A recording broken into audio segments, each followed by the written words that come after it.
Hello and welcome to the Team Meta College Conference Spring Showdown. Orange corner as red. Oh my goodness, watching it as it being like a void space for community building. Now you can see these freshmen and sophomores that have not had that interaction at all. They're completely online because of COVID. He said, "Go! Oh my gosh, Osaka!"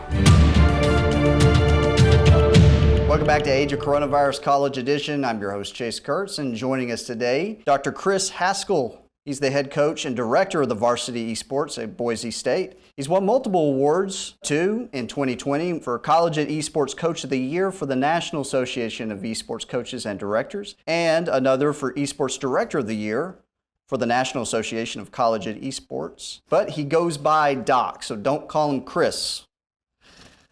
Doc, how you doing today? Good. Boise State is considered widely to be one of the top esports programs in the nation, ranking teams for Overwatch, League of Legends, and Rocket League. So tell us more.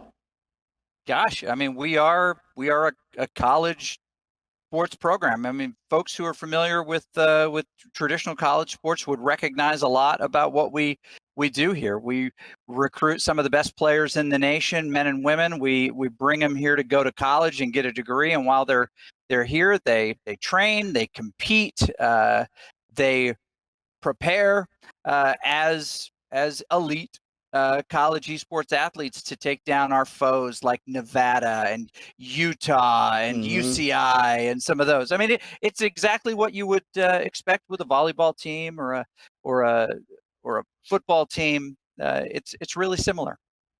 But you're trying to bring that esports into the same category as other sports.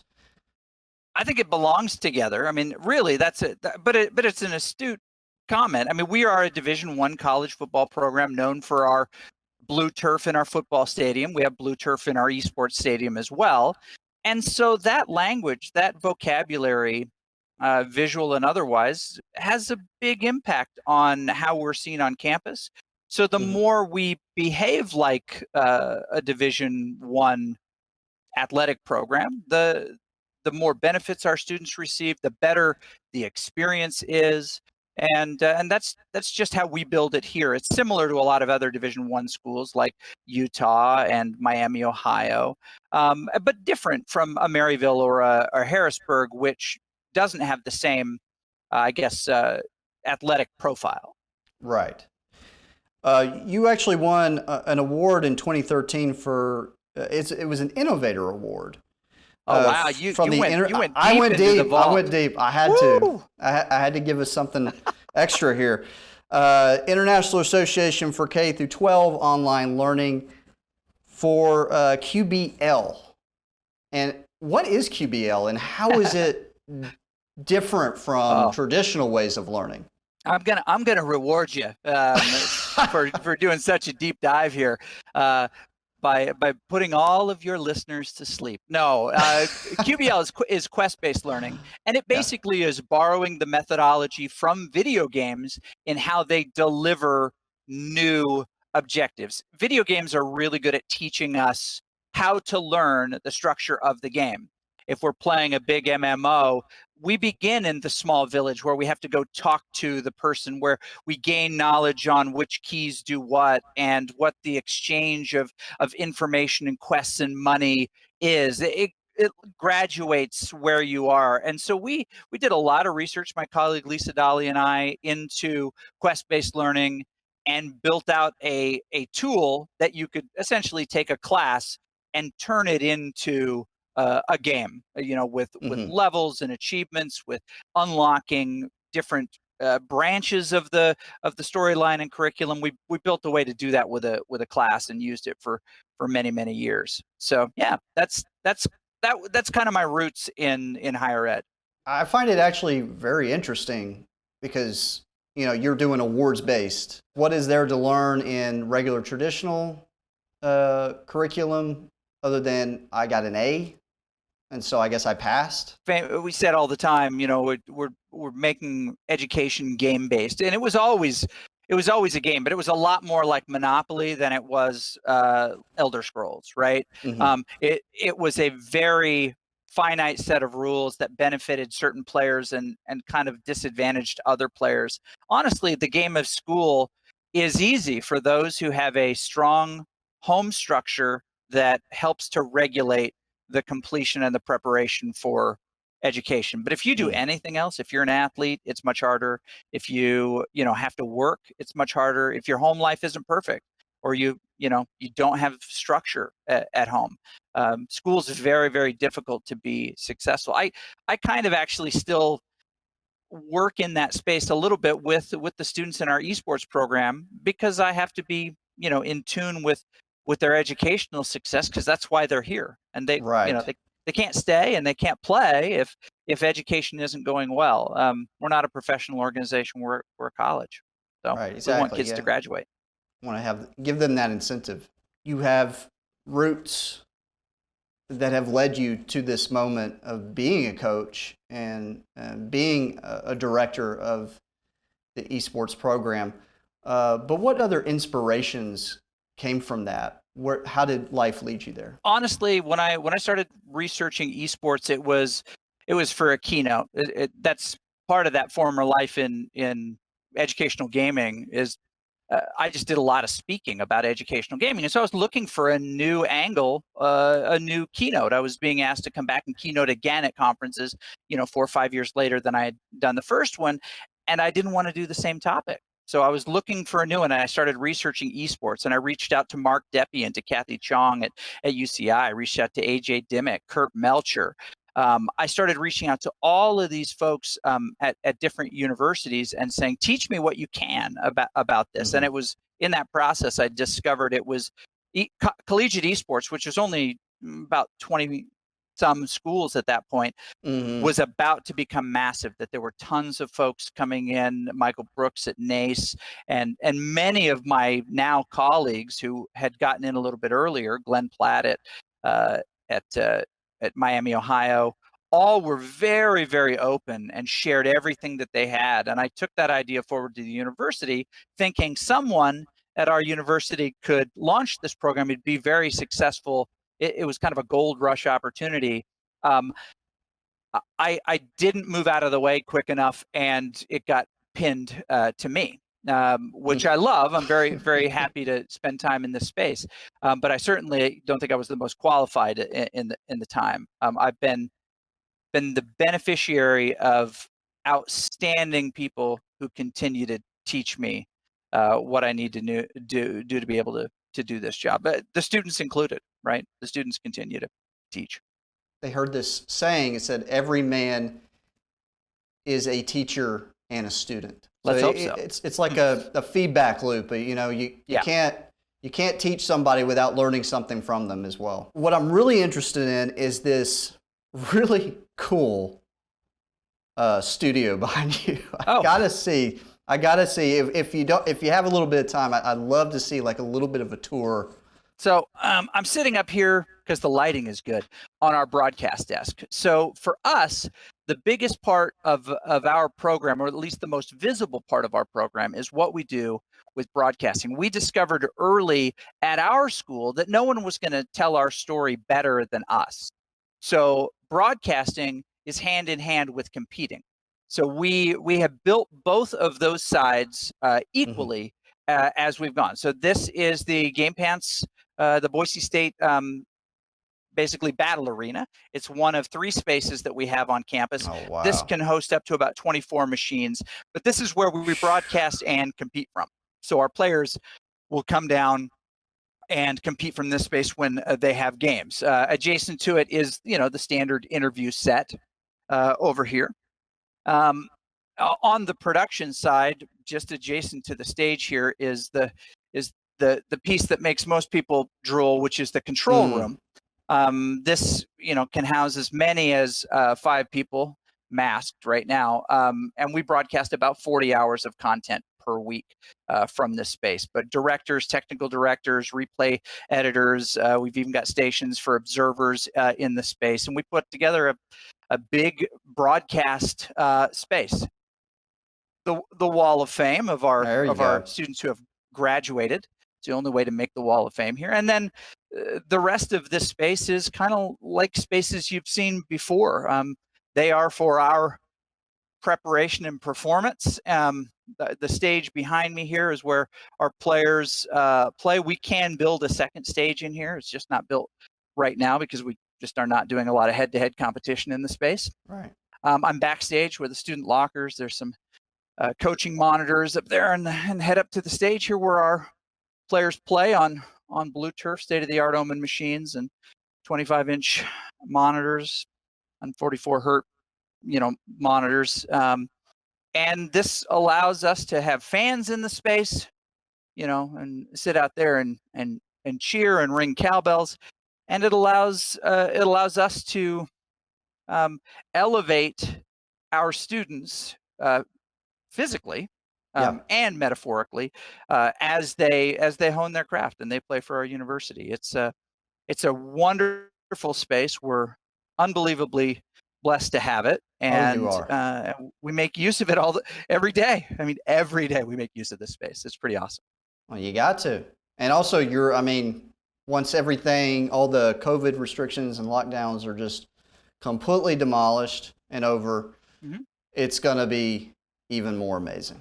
Yeah, it is. We would have, an average of about 20 folks in here for most of our matches last year.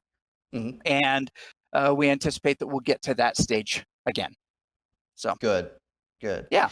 And it's important that the space be all encompassing. It just gives that player that euphoric feeling that they're part of something very special. Yeah, it really does. And the term you describe is consequential participation, right? They're responsible for their preparation and their performance, not just for themselves, but for their teammates, but not just for their teammates, for their university, for their family, their parents, because so many people can watch it. So I have a question for you. Sure. In your work, we flip the script and this becomes my podcast. You've seen this space grow, and you you have your own interest in games. What surprises you as you continue to study this space and to talk to different people? What surprises you about what is developing? The more I know about esports, the more I dig into it and talk about it with others, I think I know where it's going, but actually I don't know where it's going. And I don't know if we ever will know where it's going. I do have a feeling that maybe virtual reality might be connected to that. V sports are coming quick, and essentially athletic esports are already here, whether it's Zwift or Veloton, these different games that you can play riding a bike and race other people. We're doing an event again tonight for Black Box VR, which is a VR based aerobic and weightlifting MMO. It's unreal. It's so cool. They're actually with VR headsets on, bands and it's hard to explain. It's so cool. But so you're right. It's here. I really have to see that. You're doing weightlifting, but are there any physical components to the VR? Yeah, essentially the VR.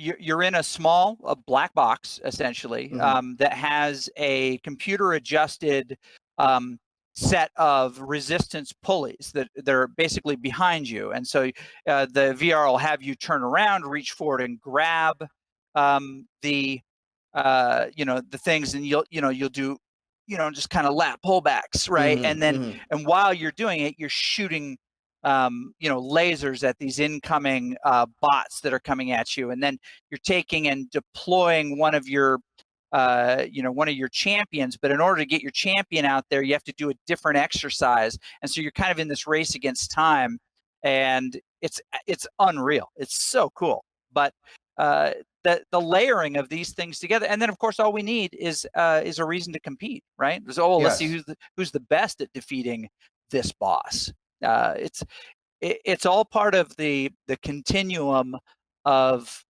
of games, and now that we're coming up with good ways to immerse ourselves in the workout portion, let's just add some game layers to it, and now we've got a V sport, athletic V sport. Absolutely. Well, thank you so much. It's been such a special time, Doc, to get to see Boise State's wonderful space and just to sit down and talk with you about it. You bet. You rock. This is awesome. Awesome. All right. We'll chat All right, soon. buddy. I really appreciate it. You bet. Welcome back to Age of Coronavirus College Edition. And joining us today, we have David Johndroe, Jr., Esports Coordinator for Misericordia University, which is located in Pennsylvania and founded by Sisters of Mercy. It's a Catholic university. And also joining us with David is Matt Churchill. He's the player for Hearthstone and League of Legends team. Also joining us today is Bryce Howard. He's the Rocket League coach for Misericordia University. He's a 4-year member of the soccer program and now is a SOCAR coach. I come from a Christian background myself, and I just love to hear more about how the Catholic University adopts their Christian background into how they handle students for Misericordia University's esports program. Well, I know as a player, what we've done is we've done various service events to help out. Last year, we've ran a few concession stands for some of our other sport events. We've also helped out with Special Olympics events where we help out kids with disabilities and teach them other sports. So we did a volleyball day. So it was me and a few of our other players went out and we're working with these kids and helping them play volleyball, which is a great time for all of us. Well, being the Catholic University, we were founded by Sisters of Mercy, as you said, and our charisms are mercy, service, justice, and hospitality. So we had to take that into account when we selected the games that we decided to play. And we opened it up to the campus and to faculty, staff, students, and Sisters of Mercy that were on campus, and came up with the 3 games that we do play now, which is Hearthstone, League of Legends, and Rocket League. Mm-hmm. So we had to make sure that they were reflective of our identity. Yeah, and to piggyback off that, like David had said, obviously myself being a 4-year member of the soccer program, whenever I played there, we certainly took those into account with everything that we did on and off the field, and I tried to translate that with my team for Rocket League, and I know that it also happens with the other 2 esports, so we certainly try to exude that as best to our ability, and certainly try to live up to those charisms as best we can.